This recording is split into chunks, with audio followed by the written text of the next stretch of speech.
د شریعت غږ راډیو درنو او قدرمنو اوریدونکو، السلام علیکم ورحمت الله وبرکاته. په دې هیله یم چې ټول درنو اوریدونکي به روغ جوړ او د صحت جامې په مو برتن وي. دا د یو ځل بیا ستاسې د خوښې ستور مزل خپرونه پیل شوه. د نن خپرونې کوربه مو د تل په څېر زه عمران الدین نیکمل یم.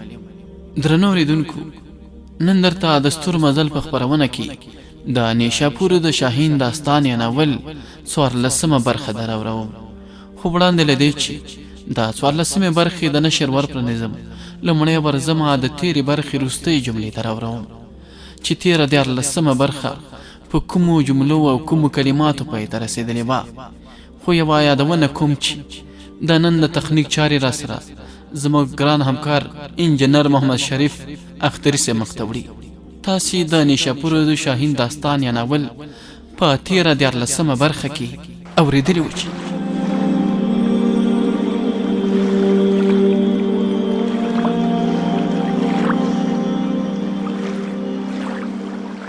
ایله خان ورته په ډېر درنښت سره وویل، دا به څنګه شونې وي؟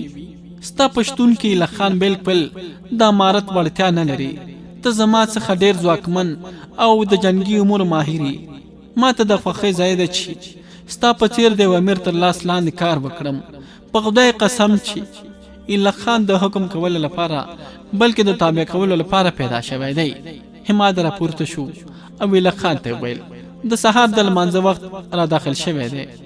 راځئ چې لومړی لمونځ ادا کړو، بیا به دواړه د خپلو نورو مور په لور توجه کوو. بدرینات ترې په اندېښنې سره وپوښتل، کوم نوي امور؟ حماد ورته وویل، نګرګوټ چیرې چې زما د ملت یوه لور د پنډتانو په بند کې پرته ده.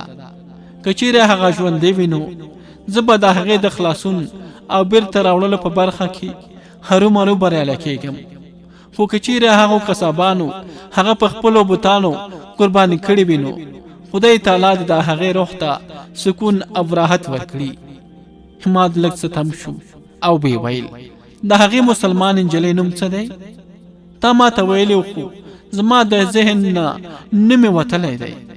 بدرینات ورته ویل، د هغې نوم اما دی او د نګرګوټ په مندر کې خدمتګاره وه. ډېره صابره او ذهینه پیغله ده.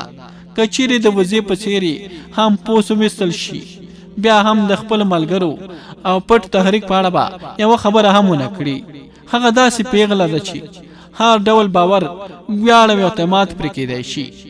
حماد په دعایه توګه وویل، خدای دې وکړي چې زما تر ورسېدو پورې زما د قوم دغه لور ژوندی او سلامته اوسي، نو زه به هغه د دې دوزخ څخه د هغې په راویستلو بریالی شم. او که بدرینات یې په منځ کې راټوپ کړ او ورته یې ویل، د هغې پیغلې سره یو بل راز هم تړلی دی. حماد ورته وکتل او ورته وپوښتل، څه ډول راز؟ بدرینات د ایله خان په لور وکتل او په نرۍ شانته خندا کې ویل، هغه پیغله چې اما نومیږي د ایله خان سره ډېره زیاته مینه کوي. ایله خان هم هغه خوښوي.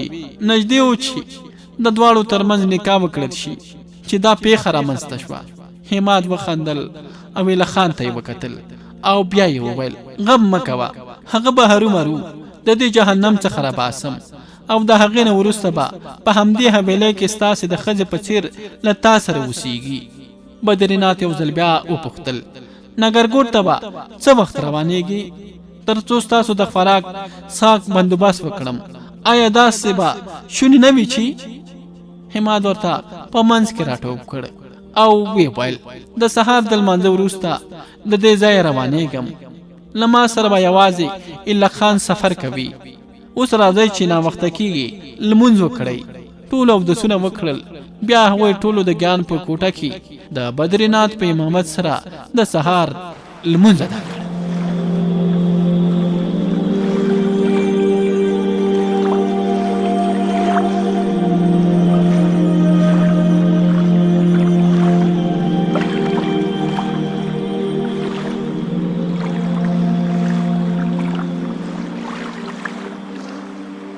درنو اوریدونکو، تاسې واورېدل چې تېره 14مه برخه په کومو جملو او کومو کلماتو پای ته رسېدلې وه. 14مې برخې ته له دې جملې څخه دوام ورکوو. د څو ورځو پرله پسې سفر کولو وروسته همت بېله خان یوه ورځ د نګرکوټ کلا ډوله مندر ته د نږدې 5 مایله واټن په لرېوالي سره ورسېدلي وو. په دې وخت کې لمر د سر د پاسه ولاړو. دوی هم د خپلو اسونو رفتار کم کړی وو، ځکه چې هغوی غوښتل چې د شپې په تیاره کې مندر ته ورسیږي او هلته شپنۍ حمله وکړي. په همدې خاطر هغوی کرار د کوهستان په نالو او ښکته پورته ځایو کې پټ د شمال په لور مخته روانو. کله چې لمر پرېوت نو هغوی د کلا شکله مندر د شرقي برخې څخه تیر شوي وو او ډېر مخته تللي وو. هغوی د مندر څخه 1-2 مایله نور هم لرې ولاړل او بیا بیرته د غرب په لور وربګرځېدل او د کوهستاني دره بهر غاړې ته راغلل چې د دیوال شکله غرونو د درې برخو څخه تیرېده او په سر یې مندر پروت و. هغوی وکتل چې د یخنۍ په واسطه د دریاب اوبه ډېرې کمې او غاړې یې پوره وچې شوي دي. همت بېله خان دواړو د دریاب په همدې وچو غاړو باندې خپل لاسونه ځغلول او بیرته د مندر په لور را روان وو. د مندر شاته د غره نه لاندې په یوه تیاره ځای کې خپل لاسونه وتړل. دواړو لومړی د ماسخوتن لمونځ ادا کړ، بیا یې همت خپله اوسپنیزه پنجه راوویستله. د غره په سر د مندر په کتلو سره یې د هغه ځای د پورته والي اندازه واخیسته او بیا یې د ذهن څخه رسۍ را پرانیستله او د دې اوسپنیزې پنجې سره یې وتړله. د هغه ټول کار ته ایله خان په ډېر غبر او دلچسپۍ سره کتل. بیا یې د ایله خان د سترګو تر مخه همت خپله رسۍ د اوسپنیزې پنجې سره یو ځای تاو راتاو کړه او پورته یې ورګوزار کړه. په هماغه لومړي ځل دغه اوسپنیزه پنجه د دې دیوال شکله غره په کوم ځای کې کلکه ونښتله. همت د پنجې سره تړلې رسۍ خاکش راکش کړه او د هغې د ټینګښت اندازه یې واخیسته. بیا د خپل اس څنګ ته راغی، د غشو ډک ملابند یې د ملا وتړه، ډال او کمان یې په اوږه واچوه او بیرته د رسۍ خواته راغی او ودرېد. الک خان هم د همت په څېر خپل ځان په وسله سنبال کړ. زما تر شا د راتللو هڅه کوه، یاد ساته چې کوم اواز را پیدا نشي او کنه زموږ دا خطرناک عملیات به د ناکامۍ سره مخ شي. دواړو د خپلو لاسونو پښو او زنګنونو په مرسته په ډېره چټکتیا سره پورته وختل. همت خپله رسۍ په دواړو لاسو ونیوله، یو ټوپ یې وواهه او بیا یې رسۍ د خپلو دواړو پښو تر منځ کلکه ونیوله او پورته یې پرې ټوپ کړ.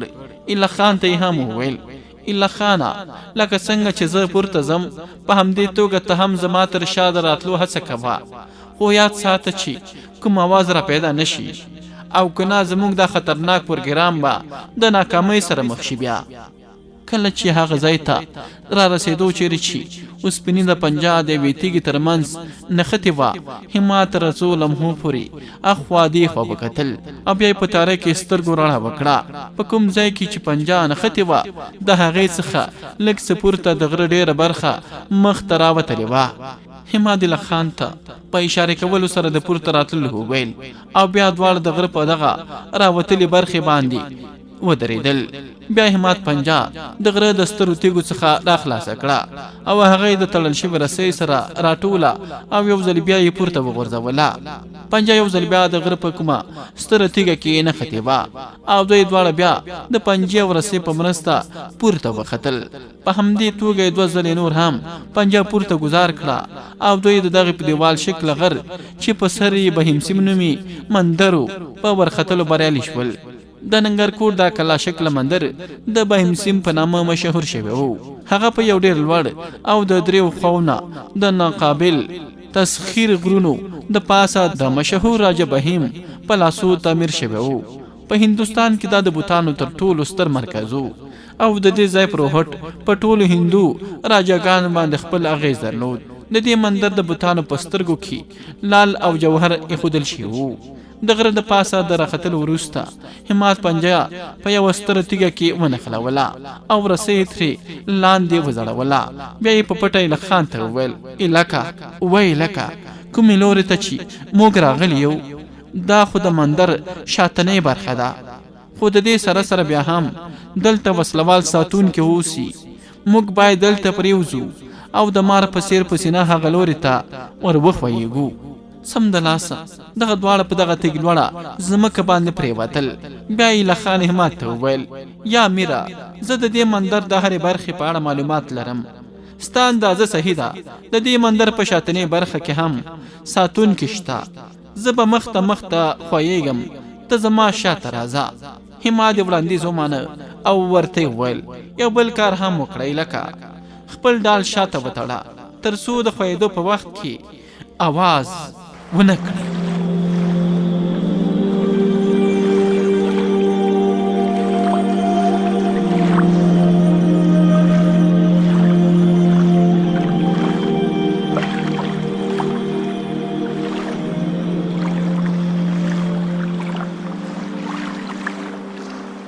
اوهو، حماد ویل خان مخ ته خویدل. کله چې د مندر شاتنۍ برخې کې د تورو تیږو څخه جوړ کړل شوي دیوال ته ورنږدې شول نو حماد ویل خان د اوږې څخه ونیوه او تمې کړ. ورته یې وویل تم شه ایله خانه، خپل ښي او کیڼ لوري ته ومینه. د دواړو خواو څخه ساتونکي را روان دي. سر ټیټ کړه او ساه دې بنده کړه. حماد ویل خان دواړو خپل سرونه په ځمکه ایښودي وو او خپلې ساګانې درولې وې، خو سترګې په دغو وسلوالو ساتونکو نښتې وې چې د ښي او کیڼ لوري څخه راتلل. دواړه ساتونکي راغلل، یو د بل سره یو ځای شول او بیا بیرته په مختلفو موخو روان شول. کله چې هغوی لرې ولاړل نو حماد ورته وویل علاقه د دې مندر د شاتنۍ برخې دغه دواړه ساتونکي بیرته راځي او یو د بل سره بیا ویني او بیا بیرته ستنېږي. د دوی د ساتنې او پهرې همدا طریقه ده. علاقه راځه لږ څه نور هم مخته ورځو او په ځمکه پرېوځو. خو واوره دا ځل چې هغوی دواړه یو ځای شي او بیا بیرته د خپلو مختلفو موخو په لور روانېږي نو په ښي لور تلونکي باندې به زه او په کیڼ لوري تلونکي باندې به ته حمله وکړي. پټ پټ د هغه شاته ولاړ شه. لومړی یې خوله وربنده کړه او بیا یې کار ور خلاص کړه. ایله خان هم ورته په جواب کې وویل ای میرا په دې اړه فکر مه کوه، زه به ستا د هدایت سره سم عمل کوم. لږه شېبه وروسته بیا هغه دواړه ساتونکي راوګرځېدل. په هماغه ځای کې یو د بل سره یو ځای شول او بیا بیرته په خپلو مختلفو موخو ته روان شول. حماد بن خان ورته په سنګر کې ناستو او د زمریو په څېر پسې راووتل او په قرار قرار یې تر شا روان شول او بیا یې پرې ور ټوپ کړ. لومړی د دوی خولې ور بندې کړي، بیا یې د هغوی په سینو کې د زهر و خنجر ورننویست. بیا یې د دواړو ساتونکو مړي واغستل او شاته یې کړل. بیا یې شاوخوا وکتل. تر څنګ ورته د ونو یو بوټو یو ځنګل شانته تر سترګو شو. د هغوی دواړو مړي په هماغه ځنګل کې ور واچول او بیرته د مندر لوري ته راستانه شول. اوس نو هغوی د مندر د جنوبي دیوال تر څنګ د شرقي برخې په لور وروانو او همدا مندر ته د ورننوتلو لاره وه. د دیوال اخري سر ته په رارسېدو سره حماد د مندر شرقي برخې په لور وکتل.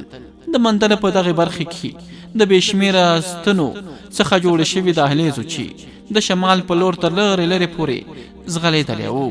د دې دهلیز دننه بې شمېره ډیوې بلې شوې وې او د همدې ډیوو په رڼا کې هلته ساتونکو خپله دنده ترسره کوله.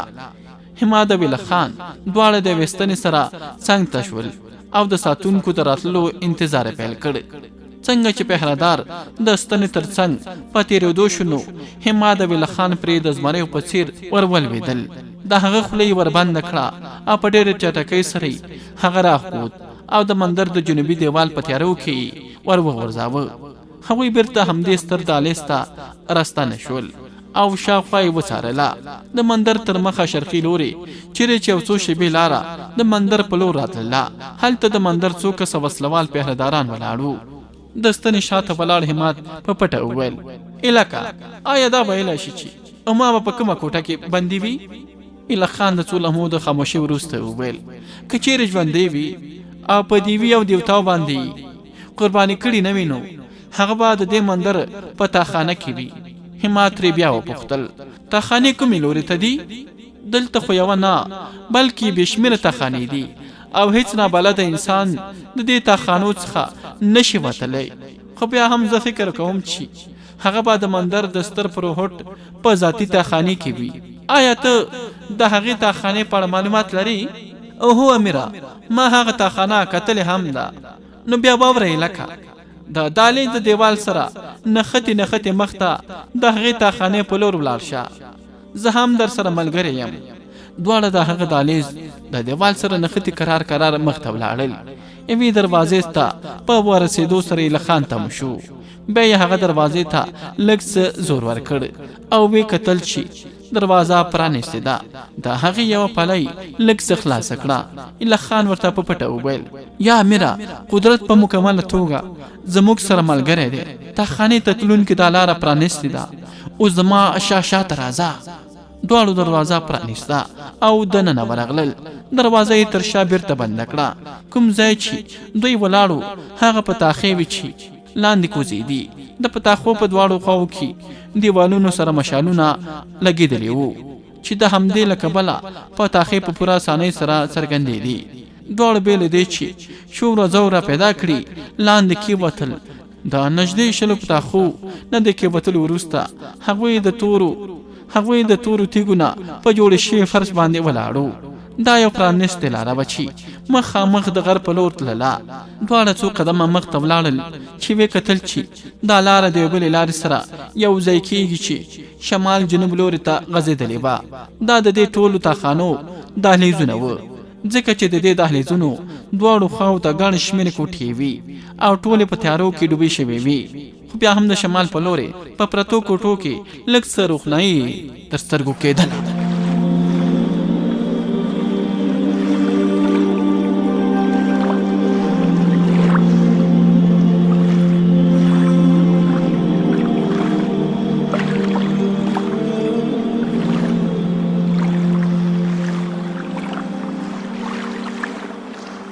هو بلې درنو اوریدونکو، دواړو په ډېر غور سره یو بل ته وکتل.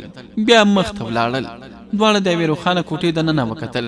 هلته په کوټه کې د کرشن مراري د تیږو څخه جوړ کړل شوی یو بوت ایښودل شوی و او د هغې د بوت د سر سره نږدې دیوال باندې یو ستر مشال هم نښلول شوی و. د دې نه وروسته هغوی د څلورو کوټو پلټنه وکړه، خو هغه ټولې خالي وي، خو د دیوګانو او دیوتاګانو د بوتانو نه ډکې وي او هر بوت سره نږدې مشالونه ایښودل شوي وو. دا کوټې په ښه عطر سره خوشبو شوې وي. تر څنګ د شمال او جنوب پورې غځېدلې دهلیزونه هم د همداسې خوشبو څخه ډک وو. همت د ویل خان مخ ته ولاړل. اوس د هغوی تر مخه داسې یو کوټه راغله چې د پخوانیو کوټو په نسبت ډېره روښانه وه. همت لکه د یو ځناور په څېر په زوره ساه واخیسته او ویل خان ته یې ویل: ایله خانه، هوښیار اوسه، ما ته د دې کوټې څخه تیز انساني بوی راځي. ایله خان ورته هم په اشارې سره وویل: یا امیره، همدا د مندر د ستر پروهټ کوټه ده. همت د ویل خان هم دې کوټې ته ور وکتل. هلته د مندر ستر پروهټ د یو بوت تر مخه ناست و. یوه ښایسته او ډېره حسینه خدمتګاره ښځی تر څنګ وه چې د بوت په سر یې ګلان شیندل او شمع یې پرې روښانه کولي.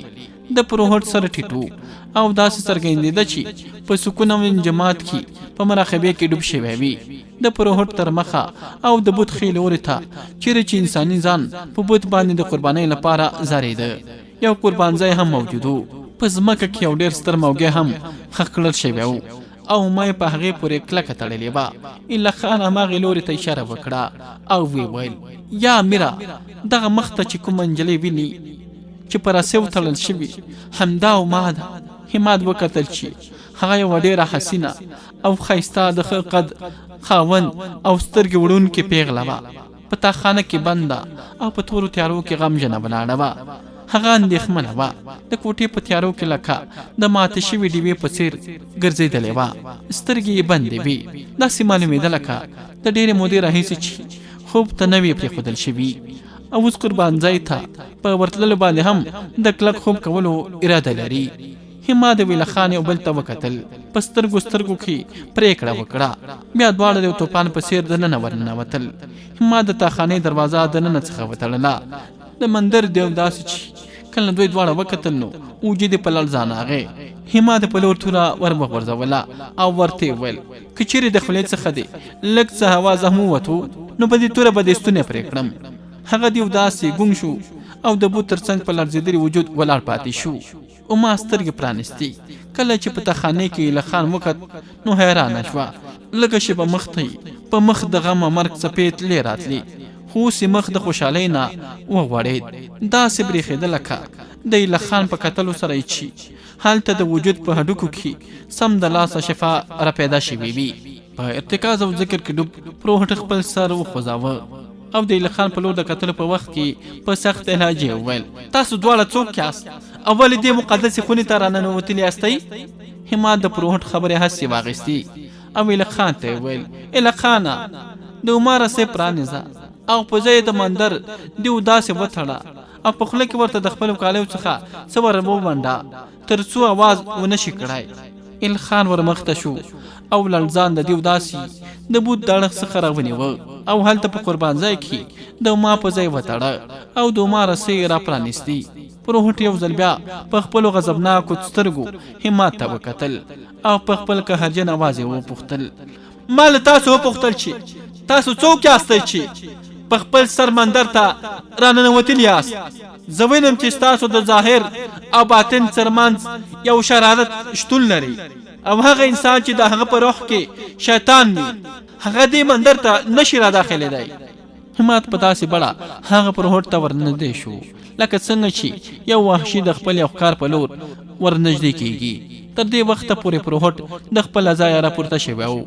همت هم مخ ته ولاړو.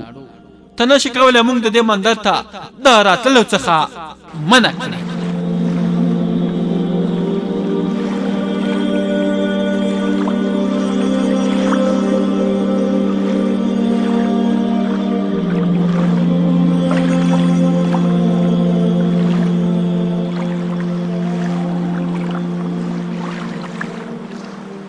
اوهو بلی، پروهټ په ډېرې حیرانتیا سره د ایله خان په لور وکتل او ورته ویل: او ته خو هماغه یې چې د ما سره دی د دې وطن د خاورې سره د خیانت اراده کړې وه او بیا ونیول شوې. ته خو هلته مهت الله کې بندي وي، د هغه ځای څه ډول راخلاص شوی؟ همت د پروهټ په خوله یوه درنده څپېړه ورکړه او ورته ویل: په دې خاطر د مهت الله د بندیخانې څخه راوتښتېد چې ستا په څېرې روح ناولی نه و. پروهټ ډېر په غضب سره وبړېد او ویل: هلکه، د خپلې ژبې او د خپلې خولې مزې دې وتړه او که نه په همدې تاخانې کې به دې داسې ټوټې ټوټې کړم چې. بیا یې د ایله خان په لور وکتل او لږ څه په سړه لهجه یې ورته وویل: دا ستا ملګری او زما د وطن دښمن دلته څه کوي؟ د مندر کومه دیودا چې تاسو نیولې ده هغه د دیوتاګانو لوی عبادت کوونکې ده. که چیرې هغې ته لږ څه زیان هم ورسېږي نو دیوتاګان به تاسو یو هم ونه بخي. هغه بله نجلۍ چې عما نومېږي او د کومې رسۍ چې پرانیست وي د هغې په اړه پرېکړه شوې چې هغه به په دیوتاګانو ځارول کېږي. واورئ، دا ستاسو د لوبو کار نه دی، دا به ستاسو په کار را نه شي، خو موږ به یې په خپلو دیوتاګانو باندې زار کړو او د هغوی د غضب او قهر نه به خپلې خاورې ته نجات ورکړو. همت نور هم په قهر شو او پروهټ د اوږې څخه ونیوه، سخت ټکانې ورکړې او ورته ویل: ړونده انسانه، ما ته وګوره، زه ستا د مرګ د هغه دیوتا په څېر راغلی یم چې ستا د حرم له مخې خپلې مټې په پوره توګه غځولې وي. که چیرې ستا کوم بت، کوم دیوتا او یا کوم بل څه تا له ما څخه خوندي کولی شي نو همغه ته ورغږ کړه. پروهټ دا ځل لږ څه په عباسیاتو وویل: ای هلکه واوره، حوصله وکړه او په صبر سره زما خبره واوره.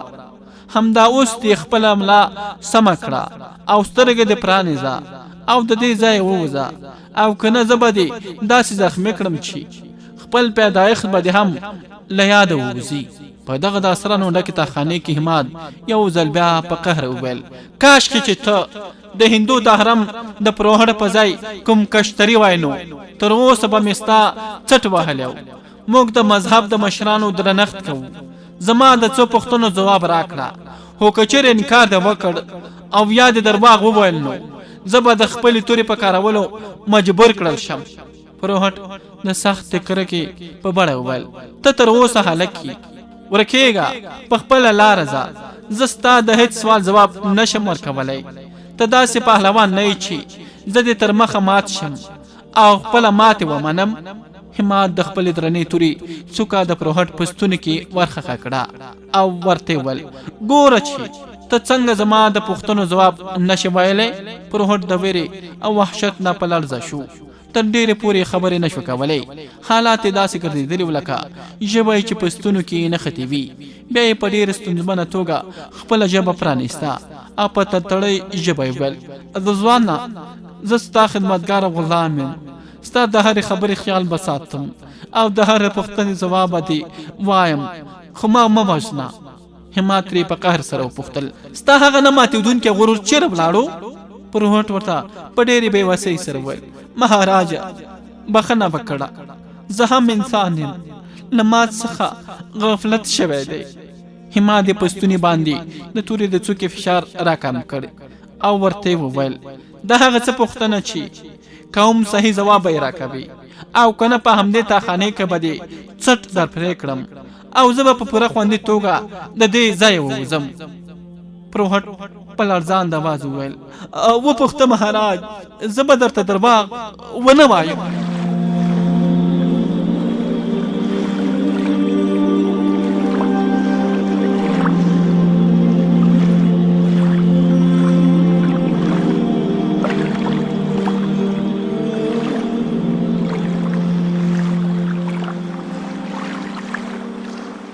د ستورو مزل د خپرونې درنو او قدرمنو اورېدونکو، دا وه د نیشاپور شاهین داستان یا ناول 14مه برخه.